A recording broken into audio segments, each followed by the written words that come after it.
So let's move on to insects now. And this fossil that I've just shown on the frontispiece for this section, this is basically a gnat. This picture was taken by Steve Hatziotis somewhere in Utah.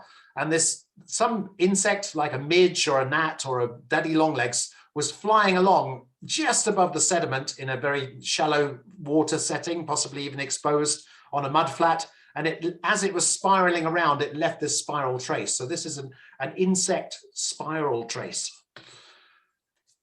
If you look at fossil wood, and a classic place to go and do this is somewhere like the Petrified Forest in Arizona, then you can find commonly insect borings. And you can see these insect borings which are going into the wood.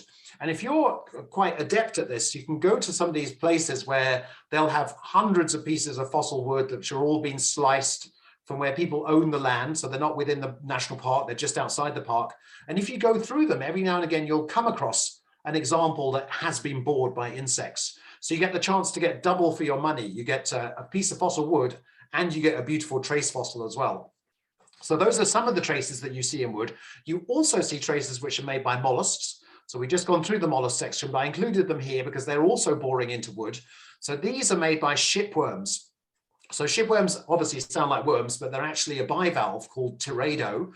They're a boring bivalve, and not boring as in they're not very interesting, because they are very interesting, but they bore into the wood. And back in medieval times, even with the Vikings, people would set to sea in their wooden boats, and they'd have tremendous trouble with these boring bivalves that would bore into the wood and basically destroy the hulls of the vessels. And this is what originally led to copper-covered hulls back about 150, 200 years ago. So they were trying to protect the ships from being bored into. That's another example from a beach where we've got just a stanchion for a pier, and the teredos, these boring bivalves, have just bored their way into it. So some more insect traces here. When you go and look in fluvial sediments, many people will say to you, well, yes, it's a river deposit. So how can I tell a river deposit? Well, there's no fossils in there. There's no trace fossils. There's no fossils because it's a land deposit. And that is far from the truth, because when you start really looking at these sediments in detail, you can find that there's all sorts of traces in there. And I've just got two examples here. The first one is this one here. Hopefully you can make it out, which is another meniscate burrow. So it's actually called an AMB, or an adhesive meniscate burrow. And this is created by a beetle. So this is a reconstruction where the beetle is making its way down into the sediment, and it's pushing out sediment behind it, which is what creates these menisci through here. And then the beetle goes down until it gets to the water table. So what the very nice example here is that you can use these burrows. So you look in core, or you look at an outcrop, and you'll see all the burrows are going down to a certain point. And when they get to that point, they all stop. And that's because they've reached the water table, because beetles can't breathe underwater. So they all stop when they get to the water table. And the water table is influenced by the sea level as well. So as sea level rises or falls, you'll see that the locations of where these burrows get to will change as well. So you can start mapping out changes in relative sea level by using beetle burrows. Who would have thought? Another example of beetle burrows, if we look at these fossils here in the lower right, you can see these almost like drinking straws have been pushed into this fluvial sandstone. So this is a river sandstone, and it's got these marks in it as well. Now you might think to yourself, well, they look a bit like root traces, and why would these not be root traces? And root traces, the two characteristics that separate them from burrows is, first of all, that they tend to taper, much like a carrot, and they often bifurcate as well. So where you can see bifurcating structures, like the ones in the middle bottom here, where you can see these are bifurcating and these ones are gradually thinning out as they go downwards, these are roots. But these ones here, these drinking straws, which don't change in diameter, these are actually tiger beetle burrows. And we can be very confident of that, because at these same outcrops, which are from Dinosaur Provincial Park, we're not only seeing fossil ones, but we're seeing recent ones which are identical. So the tiger beetles have survived from 75 million years ago till the recent, and that you can still see them today. Another incredible piece of work that was done in Brazil. So termites go back at least to the Jurassic, and this is a 5 feet tall Jurassic termite nest here on the upper right. But termites are still very active today. And in Brazil, some researchers found a nest that had been abandoned. I'm not sure why it was abandoned, but they found a termite nest that had been abandoned, and they poured 10 tons of concrete down into the nest from surface. And then they excavated it. So the area that's in here is around 50 square meters. And they dug down about 8 meters as well. They removed 40 tons of soil, and they exposed this incredible network of burrows. And these are nest chambers, where the egg chambers, where they put all the eggs. And you can see some of them are the size of rugby balls or bigger. And they were able to reconstruct this incredible detailed network. So from surface, it doesn't look like much. Surface, it's just these little mounds here, but there's a lot going on in the subsurface. And this is another example here of another kind of ant burrow, just to show that next to a person how complicated and interesting these burrows are. Termites are also responsible for something called fairy circles. And this is a picture here from Africa. And we've actually got a herd of zebras running across here for scale, which is always nice to use zebras for scale. I'm sure you'd agree. And what you can see as these zebras are roaming across the plain is that there's all these odd looking circles. And what happens is that the termites munch away at the grass roots, and then the soil becomes less dense and more porous in that area. And you end up with a kind of sandy donut hole. And then because the hole is a depression, water collects in there, and then more vegetation starts growing in that area. And you end up with these rings, which are basically created by termites. Now, the interesting question is, could we see these in the fossil record? I'm sure they're there, but how have they been interpreted in the past? And maybe people have just interpreted them as some kind of little sinkhole, or maybe as just large footprints. But actually, this is something that we should be looking for in the fossil record. Okay, we're now going to move up another notch and move up to arthropods. And I put in a nice arthropod here, a lobster from Lyme Regis from the UK. And first of all, let's have a look at arthropods in action. So this is some classic burrows that are made by arthropods, so different types of crustacean.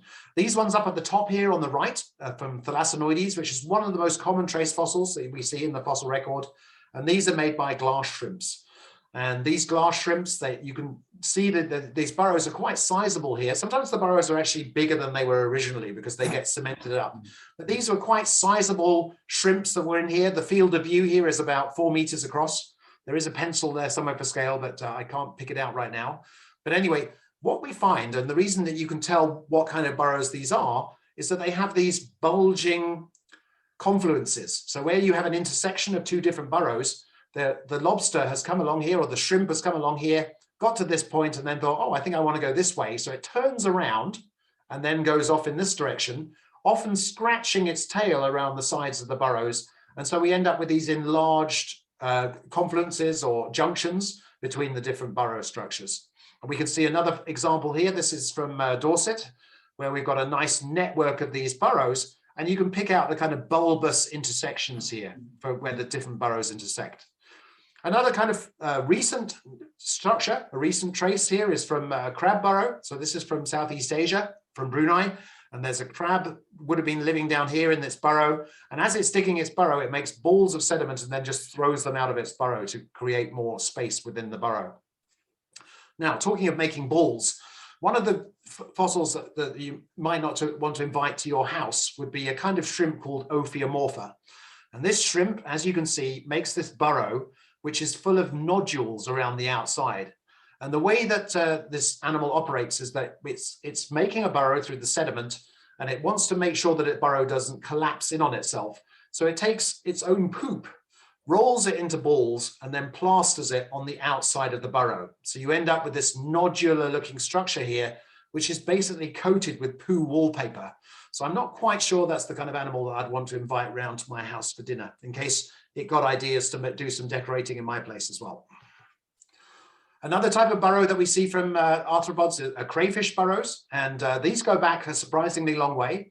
So these crayfish burrows here are from Triassic paleosols, so ancient soils in Arches National Park in Utah, and they're beautifully preserved. So often they look a little bit more like this. So these are from Tuba City in Arizona, and you can see that they are burrows, but it's a little bit hard to work out what they are. So you need to have an open mind when you're looking at these, and they often occur with rhizoliths, so with plant roots. So some of these thinner structures here are going to be plant roots, and these more bulbous structures are actually the crayfish burrows as well. And this is just to show you what a modern example might look like. So this is a freshwater crayfish from Brazos Bend in Houston. with another one of its friends here inside the burrow. So this is the kind of burrows that they're creating. And to live nicely and to survive, they need hydromorphic soils. So they need soils with standing waters for at least several months of the year. So they couldn't live in very dry settings, but as long as there's dampness, then they're fine and they'll survive. You can get other structures which are related to arthropods, and these include trackways which occur from the Silurian onwards. And these ones here, these are my daughter's favorite. They occur in a Jurassic outcrop that we pass on our way to Banff. And you can see here that there is a parent. My daughter believes it's the mummy, but there's a parent and there's a child there as well. So there's a little set of footprints there and a big set of footprints here. Now, when I was studying in Borneo for my PhD, one of the most interesting fossils I found were fossil mangrove lobsters. And this is an example of a fossil mangrove lobster. This is a recent one.